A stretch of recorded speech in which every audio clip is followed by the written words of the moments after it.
armust Eestimaa. Kõik on huvitatud. Rääkisime sellest 3 ringist, ellujäämisringist. Üks on mugavustsoon, on vaja puhata. Vahepeal võtta aeg maha, võtta relaxilt.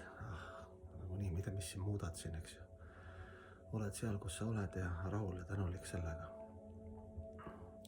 Ja püüad hoida alal seda, mis juba on tänulikkuses, eks ju. Siis see on esimene ring. Teine ring on õppimise ring, et need asjad, mis sul on, neid võib arendada, ikka parandada, eks ju. Et küsisin ühe munga käest ka kunagi, kuidas ta nii entusiastlik on, et vanem inimene juba ütles, et ma kogu aeg natuke ületan ennast, eks ju.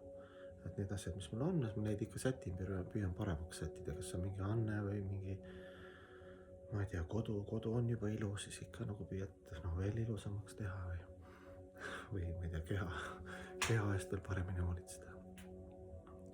Et see on siis see teine ring, nagu õppimise ring või need asjad, mis sul on parandamise ring ja siis on mugavustsooni ja õppimise ringist nagu 3. ring täitsa väljaspool, et sa ei tea täpselt, mis tuleb, kuidas seal on selline avastamine, seikluse, tuhin, üllatused, nagu see on see maailm, eks ju, me ei tea täpselt, aga see annab ka sellist inimesele on ka see osa nagu hingele meeldib natukene siis avastada, seigelda, sellist tuhina värk, eks.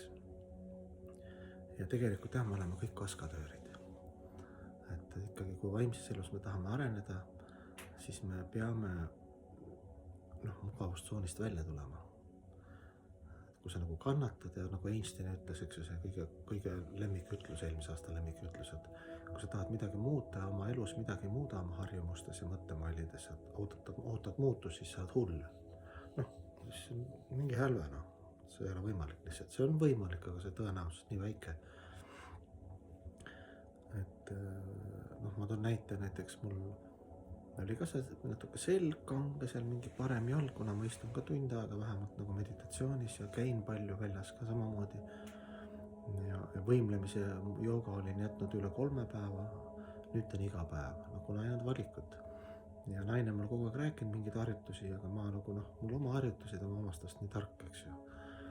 Aga tuleb välja, et naisel hoopis teistmoodi harjutused, näiteks tennisepall, eks ju. Lihtne tennisepall, mõtled, nii palju informatsiooni ja iga palju nõuandjad, igast asju, mida proovida, inimene lööb käega, ta ei viitsi, parem olla oma rutiinis. Ja aga siis ei tule ka muutust.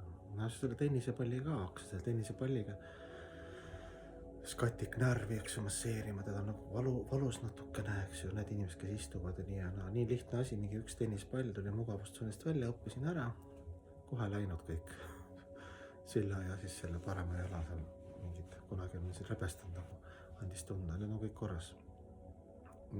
Valus oli, aga vabatahtlik valu, mugavustsoonist välja tulebki, kohe oli parandus, eks ju, pluss seal veel mõned venitusharjutused, eks ju, mis olid ka ebamugavad ja algus isegi nagu valupiiri peal, eks ju. Nüüd, et iga hommiku teen, ma isegi ei mõtle enam, kas ma teen või teen lihtsalt, kuna tulemus on see, et mul ei valuta need kohad üldse üle kanged. Sellepärast me oleme kõik kaskadöörid, et palju õnne kõigile, ikkagi peaks olema tuhinat või jõudu või ikkagi üritada uusi asju või siis samas asju süvendada, mis sul juba on, eks ju. See on nagu meie bhakti joogas ka, et sa nagu tead põhiasju, aga see nagu lõppu ei tule, eks armastus ja teadmised on pidevalt niivõrd dünaamilised, sügavad, et seal ei ole nii, et mingi hetk ütled, et ma olen tark või ma tean või ainult niimoodi toimib või kogu aeg tuleb nagu edasi minna. Ja see, nagu ma ütlesin, see on üks ring, üks sellest meie ringist, ellujäämisringist, et tegelikult meile meeldib, isegi kui me oleme palju vanemad ja energeetiliselt ei ole enam selline jõhu, eks igale poole peale lendada, aga ikka kas või sisemiselt või argipäevas mingeid asju kohendada ja parandada. Et hingele see meeldib ja ega valikut ei ole, nagu nii aetakse sind, kas läbi siis keha ebamugavuse, läbi mingi haiguse või siis Jumal teeb niimoodi, et väljaspoolt, kas mingi suhtlemises, suhtluses, töökaaslased, sugulased, seal tekib mingi, et sa pead ikka seal kogu aeg nagu arendama ennast, mõtlema, läbi mõtlema, mediteerima, andestama, palvetama, kuidas iganes ma nimetame need sõna.